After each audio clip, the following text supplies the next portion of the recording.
biyaheng lalamove na naman tayo. So siguro baka mapapadalas ni ano natin, biyahe natin kay Lalamove kaysa kay Joy Joy.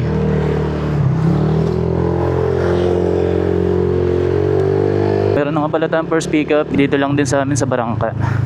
Ang deliver nito papuntang Pasig. As usual, naka-priority booking na naman ito nakuha natin. Expected na hindi na natin masasabay na naman ulit to. Tirador kasi ng mga priority booking. Alam, pinapaligtas ng mga priority. Nag-aalis splash tayo pag nakakakita tayo ng mga priority booking. Din siguro yung bagong update nila Lalamove ngayon 2026. Pagka yung una nakuha mo priority booking, matik hindi mo na makukuha na nakasabay yan. Maobliga kang i-deliver na lang talaga. Pero kung alam mo naman hindi ka talo sa shipping fee, bakit hindi, di ba?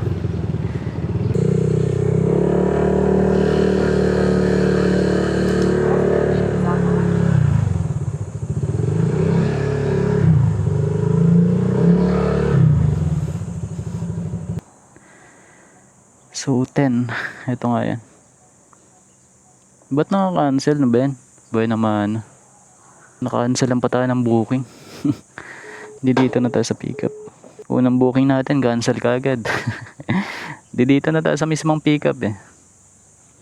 Hello, good morning po. Lalamove po. Mama, nag-cancel pala kayo ng booking? Yung papuntang Pateros po. Ano pong gagawin? Ano mama, nag-cancel pala kayo ng booking. Dito na ako sa pickup. Pwede pong i-book ulit? Sige po. Tapos kunin ko po ulit. Pwede po ba lumabas kayo dito ma'am para maano natin? Opo, sige po. Wait lang. Pasensya na mama. Okay po. Nawagan natin si customer, sumagot naman sa atin. Tignan na lang natin kung paano mangyayari dito. Ibubook na lang daw ni madam, tapos kunin natin ulit yung booking niya. Paano kaya yan? Pero pwede naman siguro bigyan niya na lang sa atin yung full info nung drop off. Pero kahit di niya na i-book, takbo na lang natin. Taga dito lang din kasi ako sa Barangka. Bali nag-list ako sa dito. Paano po ba yun? Pwede po bang ba?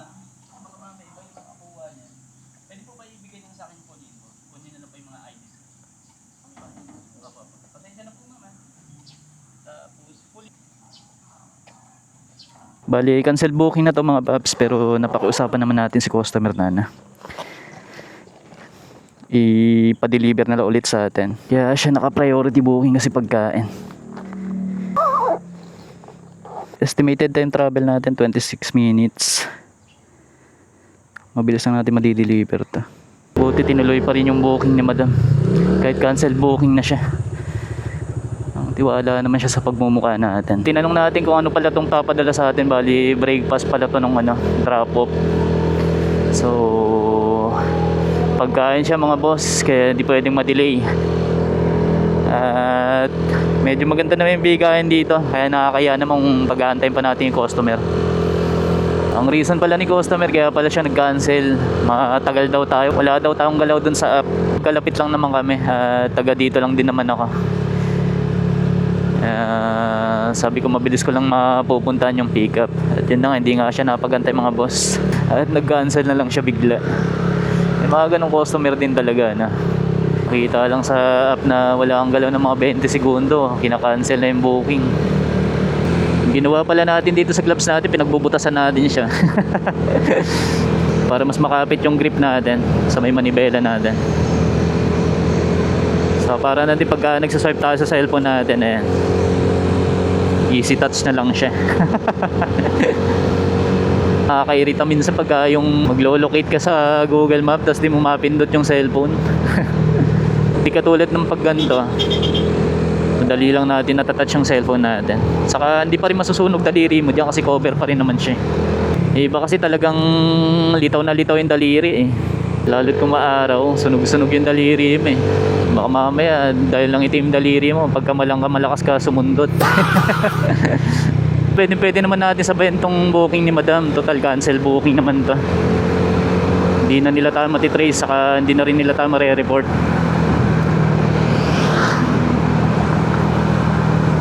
Pero pagkain kasi to mga boss eh, saka breakfast daw. So anong oras ba? Mag-alas 8 na. Unang booking natin, bali papaubaya muna tayo. Baka mamaya mga nag-aantay pa lang kakain na ito, mga bata pa. Ito na lang. Yep.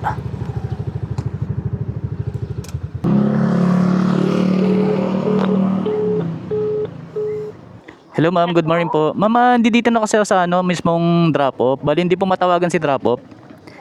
Sige, sandali lang po. Okay po, thank you po. Tawagan ko na lang din ma'am. Okay po. Thank you. Hello po, good morning po. Lalaw delivery po. Asan na po? Andi dito na sa labas ma'am. Red building po ba kayo ma'am? Parang apartment? Apo, tapos white na gate po. Pa. Hindi dito na sa labas ma'am. Sir, may Gcash po kayo. Pwedeng Gcash. Sige po. Pwede naman po. Sige po. Okay po. Tapos lang ako. Thank you po. you. 0936. Okay na po. Ma'am, maraming salamat. Thank you po. Bali yung kinancel ng customer natin pero pinadeliver pa rin sa atin. Buti na kuha pa sa pakiusapan.